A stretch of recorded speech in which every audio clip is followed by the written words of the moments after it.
You're listening to the Future Tech Podcast with Richard Jacobs.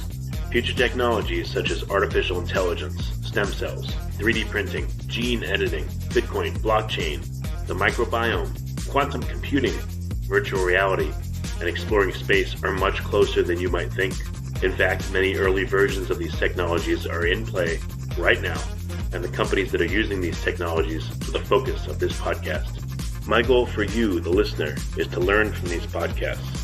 You may very well learn something that may change the course of your life for the better, steer you towards a new career, or give you insight into addressing a thorny medical problem. Remember, this podcast and its content is informational in nature only. No medical, tax, legal, financial, or psychological advice is being given. If you enjoyed the podcast, please listen, subscribe, like, and tell your friends about it. Thank you.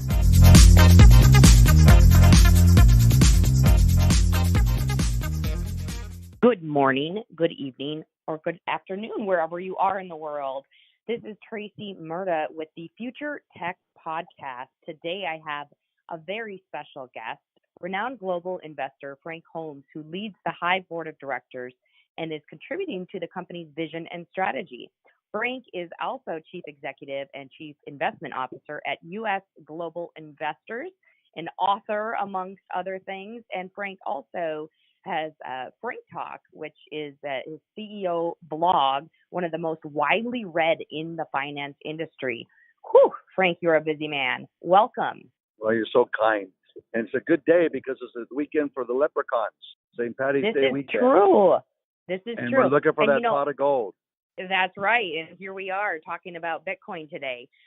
Frank, I have to say we have some things in common.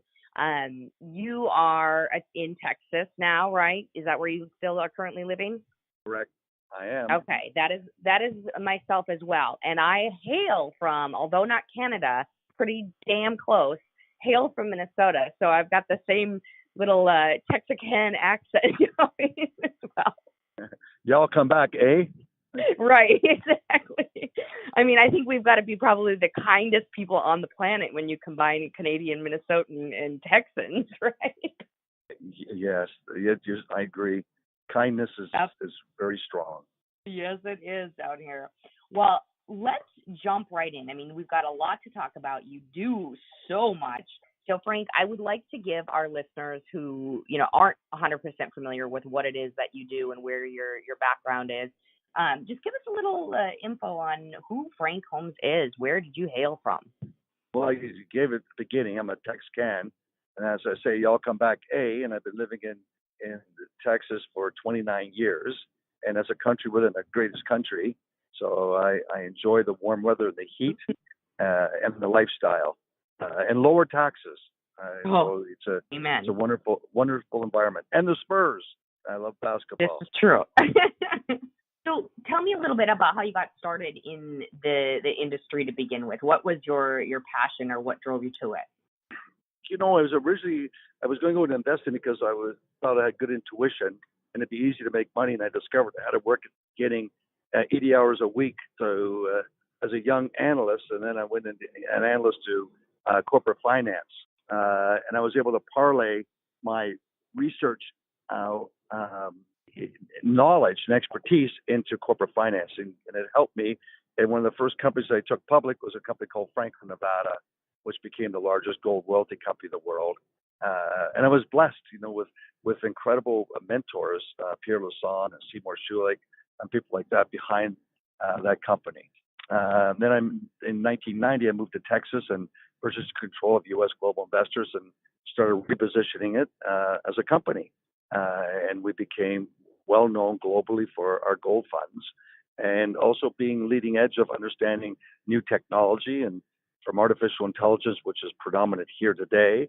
And I was trying to launch a product for Bitcoin. And I discovered that because of AML concerns by regulators, that they were not going to allow an ETF to come out. Because I created an ETF called JETS, which is smart beta, and it does exactly what it said it would do. And then I did Go AU, Go Gold, which is outperformed that GDXJ. And if you look at regressional work, 92% of the time, going back over 10 years, and in his first year of launch, it outperformed, has done exactly what the back testing had suggested. And so I was trying to do a Bitcoin, but it wasn't going anywhere. And I had all this knowledge, and friends came to me and said, they got this idea with creating a company to be the industrial mining of Ethereum and then Bitcoin. And I became very intrigued because you don't have an AML concern. You basically, when you process a transaction, you get paid a brand new coin. It's called a Genesis coin. It's a virgin coin, so it doesn't have any concerns over hackers touching that coin, etc. And we launched the first industrial scale Bitcoin and Ethereum mining company. You have accomplished a lot in this space already.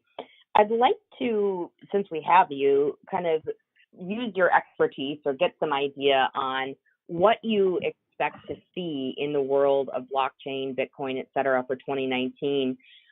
When it comes to, is it ever going to go back up? What are we looking at with new regulations? Yeah, there's a couple things. HIVE Blockchain as a public company has actually become like an ETF, and that is, it's a proxy. It's a derivative of Bitcoin price, and it correlates 94% of the time. And it has, on a daily basis, almost the same percentage moves. So it's become its own animal. Bitcoin's gone down, it's gone down. Bitcoin jumps 17% a day, we jump 17% and trade millions of shares. So it's become that, and I'm happy for that. I'd like to see higher Bitcoin prices. This bear market is the fastest bull and bear market cycle I've ever experienced. What amazes me is that even though the coins have fallen 70 to 90%, the enthusiasm around the world for blockchain technology and digital money is still robust and strong. I thought it was sort of ironic that JP Morgan did nothing but knock Bitcoin, and all along they were creating their own coin. And I think all along they were creating their own coin. And I think we've seen a bottom behind us last month when they announced the creation of the JP Morgan coin, and it's backed by US dollars. So I think there's a motion by a lot of the Bank of International Settlements and driving the G20 central banks to try to slow down everything on this growth of the digital money, as most of the central banks and governments try to get their arms around it. And I think that blockchain, what Bitcoin proved, is that you can do transactions where there's no counterfeiting, that there's no illegal shorting, and settle on time. Every 10 minutes of Bitcoin transactions take place. That this would be a brand new way for securities to trade and settle. And it's in motion, and you're seeing it. You're seeing Fidelity build out an infrastructure for it. The tragedy is these exchanges where there's been hacked or there's been other types of commingling of clients' assets. It's just it's tragic for what's taking place. But the Bitcoin industrial mining is a clean business. And you're basically just mining a basket of these coins. So one of the biggest things, the headwinds we have right now, is managing the costs. Electricity costs are key, and with the lower prices for the cryptocurrencies, it's all about just saving on energy costs, and that's what we're weathering on. But I do feel that the worst is behind us in that space, and I think that as more and more institutions adopt crypto, and as more regulations come out to create better standards of care and get rid of some of these low lives of these poorly designed exchanges, the better for the industry. So, Frank, would you say to nervous investors out there? I mean, obviously, any of us that were along for the big high ride, as soon as things went downhill, a lot of people jumped ship, or a lot of people are still sitting there nervous. Do you just think just sit still and wait? It's going to get better, or is it time to move things around or try different investments within the area? I think I'm sharing with you that I've never had the experience of seeing a commodity, say gold, fall that amount, and investors would still come out. I mean, they get 2,000 people for a conference, paying $500 a person. It's unheard of. I've never seen small cap technology. The only place where I've seen this recently has been the cannabis trade, where it's incredible volatility. lots of legal disputes. It's illegal in one state, it's legal in another state. It's not legal federally in one country, it's legal in another. But the amount of interest that's going into it, even when these downdrafts, is remarkable. So I think we're, in that, and I try to tell people, investors in particular, that when you go into Bitcoin or you look at HIVE Blockchain, it's speculation. You go to cannabis, it's speculation. You're not investing for a dividend, for a return on your invested capital like a bond. And so you have to recognize you can't put a lot of money into it. But one of the key parts here is that most of the money that went into the space was cash. It wasn't leveraged. And even in the futures market, when they created what was the peak in Bitcoin, you had to put up 100% of the money. So it wasn't, what they say, highly leveraged where people got wiped out in 2008, 2009. The big reason for that wipeout, a lot of times because they had margin calls. This is just a cash trade.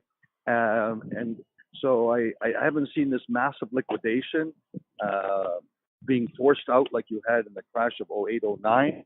Sorry, I'm driving. It just left Fox News, and I'm off to the airport where we're doing this podcast for your listeners. So if you hear some noise, I apologize. Hey, you're a man on the move. We love it. I think what's interesting on the with Liz on the market close at Fox Business is the Winkle brothers. Their comments are that Bitcoin is going to surpass or replace gold. And my thoughts were, there's no way. Gold, Bitcoin needs electricity. Bitcoin, you can't wear it. And 60% of gold is love. It's a love trade. Indian women have 6 times the amount of gold jewelry than what's in Fort Knox. So is it? Where do you think that's coming from then? That they that people really think that it's going to take the place of gold, or it's going to be as stable and as. I think it's just a millennial push, but there's some validity to a certain degree, because you have to recognize video games. And a lot of these games, I had no idea. Last summer, I had the opportunity of meeting a gentleman, Gabe Layden, who started a company called Machine Zone. And the numbers just absolutely blew me away, that mobile gaming and these young boys to, kids under 25 down to 12 years old play these mobile games.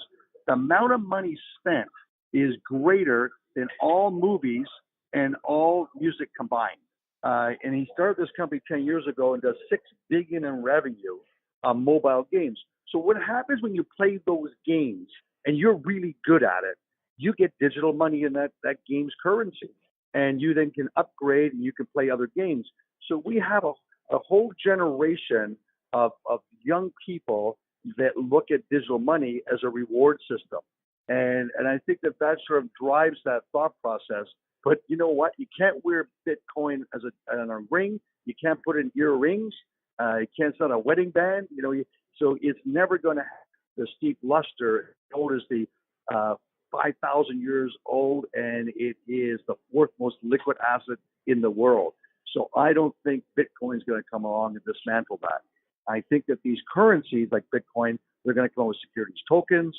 There's going to be some type of merger over time with regulations between stocks as securities and these tokens. That's my thoughts on that. Well, and Frank, we were talking a little bit too before offline. You had said, you were talking about something interesting as far as the early adopters of Bitcoin and that type of thing, and how that kind of is impacting things as well. Yeah, I think you look at the esports now, early adopters. Can you believe that people are paying $34 million for a group of kids, and they get 16,000 people in Madison Square Gardens watching other people play video games? So who's the first mover there? And it's trying to think this way. And when we launched HIVE, it was the first mover. There's other companies that have bigger revenue than us today, but they don't trade. There's no liquidity. Bitcoin's up 10%. We're up 10% and trade millions of shares. They'll trade 4,000 shares. And I think that's because we had that first mover advantage of identifying, and we spent the money like we said we would do. Well, Frank, tell me too about the book that you wrote, because this kind of fits in with what we're talking about. right now. Tell us a little bit about what it's about and who it's for. The biggest, the book I wrote was called Gold Watcher, and it was understanding that there's a life cycle to a mine that's very similar to biotechnology. One is FDA, the other one's EPA. They both go through 3 cycles. They both have the same DNA of volatility. And then how to identify where you are in that cycle. And then historically, why is gold is an important asset class? And I've always said, the 10% golden rule, that's important to own gold and rebalance each year. And it's amazing to see mainstream media always tries to knock bullion. But since the year 2000, bullion is up 3 times what the S&P 500 is. And if you looked at gold stocks, my favorites have always been royalty companies.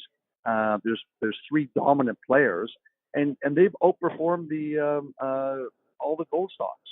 So I've always been pro the royalty companies, and this whole drama of Barrick going to fight with Newmont and about making Nevada, which produces 4 million ounces a year.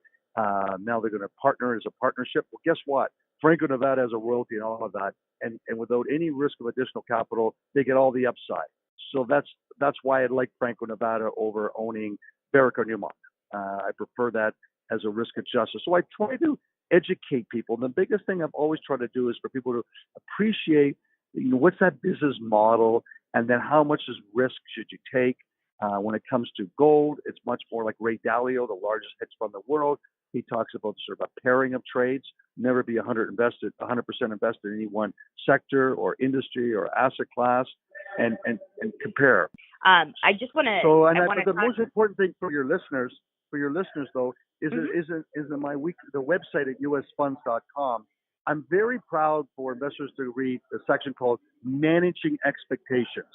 And Warren Buffett said, if you want to have a long-lasting marriage, have low expectations. And he said, then everything is on the upside. And I think it's comical humor of Warren, the dry, deadpan humor. But I think I try to explain to people that every asset class has a DNA of volatility. And it's important to recognize that DNA and what drives it. So you're not afraid of volatility. You use it to your advantage. And I walk through, so on that usfunds.com, there's a section called Managed Expectations. It's a series of essays on volatility and balancing of portfolios, etc. And so I really think any investor that's going to speculate in Bitcoins or the highs of the world or gold or biotechnology, because they're all much more volatile, reading that will help them understand and be more disciplined and not over speculate. Well, as we're kind of winding down here, I want to pick your brain on one more thing, if you don't mind, Frank. I want to talk a little bit just about Web 3.0 and how mining can provide the infrastructure to power it. What are your thoughts on that? Well, what I discovered is there's lots of sort of the NGO anti-Bitcoin for energy. And I think everyone's that's anti it is trying to find some reason to be anti it. And what you really find, though, is that there's tremendous pockets of electricity around the world that's stale, that's doing nothing. Old lumber yards, old Coca-Cola bottling companies, and electricity is all built, transformers, etc., and it's going nowhere. And now with wind generators in Texas, last week in Houston, for a couple hours, there was zero cost to the electrical bill. It went to actually a negative number. So there's a surplus of electricity. And so the magic is to try to find these pockets of electricity that you're not really draining urban areas. And that's what I think is the biggest thing that we focus on. If we're going to move from one jurisdiction to another, it's always going to be, a pocket of electricity that's inexpensive and is not a drain on a community. You are such a pleasure and such a joy to listen to, Frank, and I really appreciate you taking time on your way to the airport to talk to us. You are truly the man on the move. So if you're people, so kind, and for your listeners, I have one big last piece of advice. Yeah, and it please. comes from Sir John Templeton. Most people buy a stock and then pray, "Oh God, please let it go up. Please make it go up." And Sir John Templeton said, "Pray before you buy it, and then you'll be more successful." I like that. Frank, for the listeners, where can they find Frank Talk? usfunds.com. usfunds.com. Just go to usfunds.com and it's really usfunds.com. And there's the investor alert, and there's Frank Talk, and explore the in particular manage expectations. Excellent. Frank Holmes, thank you so much for joining us again. For our listeners, again, this was a fantastic interview. I highly recommend going to the website, listening to the blog. All of this is just amazing information that you are handing out, which is not everyone is that giving with information on stocks and finances. So thank you so much, Frank. Well, I really wish you safe travels, and perhaps I'll see you in Texas. All righty then. Same. Take care. Bye. Have a great weekend, Frank. Bye-bye.